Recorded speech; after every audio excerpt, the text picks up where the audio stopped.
It's Sting! And finally, he is here in TNA. Welcome back, guys, to Fog Wrestling here for your TNA Impact on Spike TV reviewed for January 28, 2006. We've had to wait 2 weeks since the first pay-per-view of the year, Final Resolution, but finally tonight we get Sting, and we're going to find out what his maybe New Year resolutions are in terms of TNA and in terms of the rest of his career. But before we can get to any of that, let's have a quick look here at the Explosion taping. So Hiroshi Tanahashi defeated Roderick Strong, and Pete Williams and Bobby Roode and Eric Young defeated Wifey Young defeated the Naturals and Ron Killen with Cassidy Riley.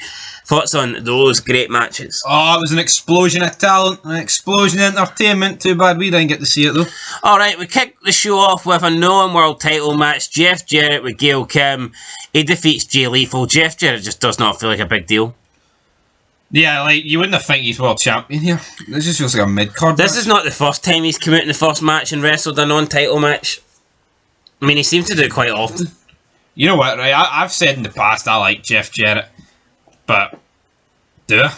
That's the big question. I look at him and see his role in WWE in the Attitude Era. That's what Jeff Jarrett is, mid-card. Aye. It's the only reason he got the belt in WCW, because who didn't get the fucking belt in WCW? I mean, apart from Scott Hall, everyone. I mean, Vince Russo was getting it. The Faking was getting it. David fucking Arquette was getting it. I mean, Booker T was a 5-time champion about inside 3 days. 5-time. I'm sorry, Jeff Jarrett just ain't all that. No, he's not. He's not. And it doesn't matter whether he has like one NWA world title reign or 20 million. It's not going to change my mind. He defeats Jay Lethal. Jackie Gator came down to ringside. She gave Gail Kim a tape recorder and told her to go listen to it. We didn't get to hear this tape recorder though, so we have no idea what was on the tape recorder, but maybe we'll find out next week. Just kind of wanting this whole Jackie Gator thing to actually advance to the next part, because at the moment right now, she has come out and she's frustrated, but we've not really heard from Jeff Jarrett, we've not really heard from Gail Kim. All we hear about is Jackie Gator every week complaining about how she was promised this and promised that and got absolutely nothing. And I feel like that's what we're getting watching TNA. We're getting absolutely nothing. No bang for our buck. But anyway, Jay Lethal ate the stroke, and when you eat the stroke, it's normally good night for you. After the match, though, Christian Cage came out onto the ramp. He promised to liberate the NWA World title against all odds, because he announced himself as the #1 contender. Even though last week on TNA, when TNA went off the air, it was Monty Brown who picked up the contract. So what has Christian done to earn a shot? This is pish, in my opinion. Like, why has Christian got it?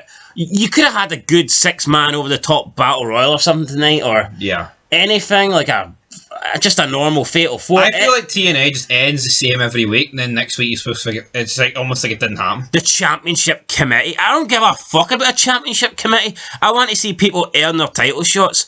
Why couldn't Christian earn his title shot? Yeah, why couldn't he have earned it? I mean, there's no excuse for him not to earn it. Anyway, up next, tag team match. Team 3D taking on Buck, Quatermani, and Kenny. What the fuck is this? What are they doing with Team 3D? Okay, what are they doing? It's just jobbers left, right, and centre. Team 3D came out and says, do you want us to face Team Canada or AMW? He says that Sabisco wouldn't let them face both. Brother Ray says they would let the fans vote on TNA Wrestling to see who they will face it against all odds. Brother Devon says, oh my brother, testify. Why would Team 3D want to face Team Canada when AMW have got the fucking belts that they turned around and said they would give up all 18 of their previous tag team title reigns to have one run with the the NWA World Tag Team titles? So, if these titles are this prestigious, why the hell would the Dudleys not care about who they're facing, whether it be Team Canada or America's Most Wanted? If what the Dudleys said about those tag belts are true, they'd be like, look, we don't give a fuck about Team Canada. Give us Team Canada on a throwaway edition of Explosion, and give us the tag team title rematch against America's Most Wanted. There's contradictory going on left, right, and centre. No, but if these belts are so important, I mean, that's like Christian Cage coming out. I don't care whether I face Jeff Jarrett for the belt at Against All Odds, or whether I face Shark Boy in a non-title match. So I'll let you guys decide. I'll let you guys decide. What? Are you fucking serious? I mean, come on. Come on, Chris. Can you imagine Triple H has just lost the title, Elimination Chamber, to Shawn Michaels, and he comes out and he's like, I don't care whether I get a rematch against Shawn Michaels for the World Heavyweight Championship, or I get a chance to face the Hurricane on Sunday Night Heat because he made that video about me. And I don't care who I face, I'll let you decide. I'll let you guys decide. I mean, no, he wouldn't do that. You wouldn't get that in WWE. No, of course he wouldn't. Of course he wouldn't, but the Dudleys win. We get interview backstage. Shane Douglas, Jerry Lynn, Austin Aries, Roderick Strong, Alex Shelley, and Matt Bentley. Mid-card forever. Mid-card's a bit generous, like. Explosion. Matt Bentley comes out and says none of these guys have the Bentley bounce, and yeah, I mean, what the fuck ever. Jerry Lynn says to Matt Bentley, you're going to get a chance to prove what you've got tonight when you're in the ring. So he takes off, and then he comes out for his match, and they're doing the whole Bentley bounce, and Tracy's bouncing up and down, and what's his name? Don West says that's the real bounce, in my opinion. He calls it the Tracy bounce. Don West, so he can be good. He can be like a Poundland Jerry the King Lawler. I'm going to assume that people only like Matt Bentley because he's with Tracy Brooks, because I don't see I mean, there's two reasons to like. Well, maybe there's three reasons to like Matt Bentley. Two of them involve Tracy Brooks, and the other one is because he's Shawn Michaels' cousin. Yeah, none involve Matt Bentley. No, but the Bentley bounce, he makes it as if he's getting like Austin Pops in Texas. The Bentley bounce. Mate, you're getting about 7 people that are swaying from side to side when you make your 10-second entrance. And that is what it's the same fucking plant. It's the same 7 people each week. I mean, come on, the Impact Zone, buddy. Samoa Joe destroys Matt Bentley.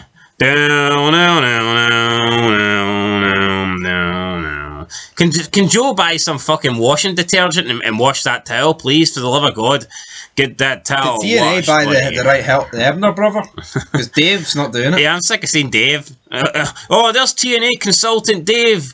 And what's he doing in the Impact Zone? Why can't he just take the notes backstage? At least Dave Meltzer shows up, unlike Sting, though. Fuck me, I'll give him a bit of credit. Meltzer's Dave Hebner, mate. So it is. Fuck me. Could they not just pretend it's Earl? No one cares about Dave.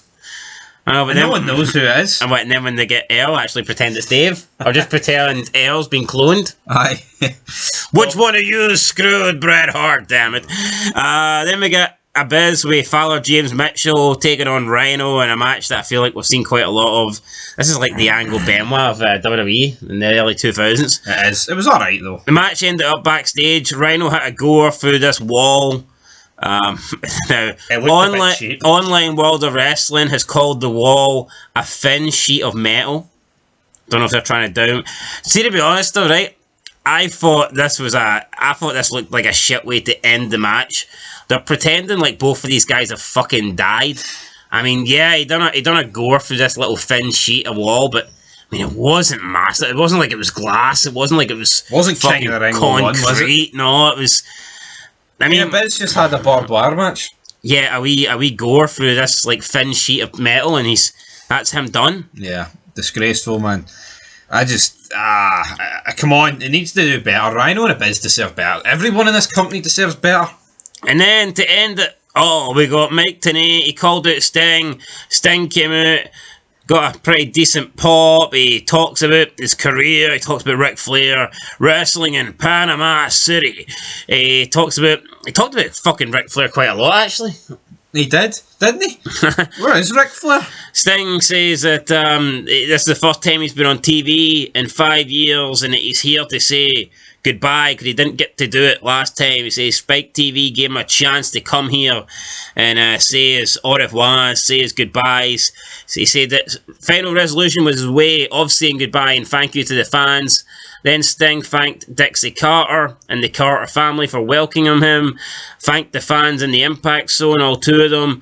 Then the fans chanted, welcome back, you've still got it, thank you Sting, please don't go. But Sting was like, nah, I have to go, this company doesn't pay me enough, and that's pretty much it. He puts down the bat, he walks off, and then we get a who's who of fucking nobodies. We dealt AJ Styles, Sonjay Dutt, and Christian Cage. I mean, I can accept AJ Styles and Christian Cage, but what does Sonjay Dutt with a baseball cap? What did Sonjay Dutt think he was doing? I mean, this guy is... It even meant so much to Sting, right? Why would he not appear last week? What was the excuse for him not appearing last week? See if he had to say goodbye and he's been waiting 5 years, what's the fucking excuse for missing last week? Now, Christian Cage did try and talk Sting out of leaving, but Sting was like, nah, I don't have it anymore, Christian, and he walked off, he left, and that was it. So he did leave and that was it, and that was your show. Sting, I mean, all this hype for his return to Impact, we'll probably never see him again. Or will we? It was a decent retirement speech, semi-retirement speech. It saved the show, didn't it? You know what, I'll give it a 3 out of 10. It was just a bog standard TNA, really. Yeah, bog standard, bottom of the bog, covered in shite, but then a bit of black and white came through it and we saw the stinger, so I'm giving it a 3 too. 3 out of 10, guys, that's it. Catch you in the next one. Till then, been Folk Wrestling, thanks for watching, and peace. It's Sting time! The Stinger is here.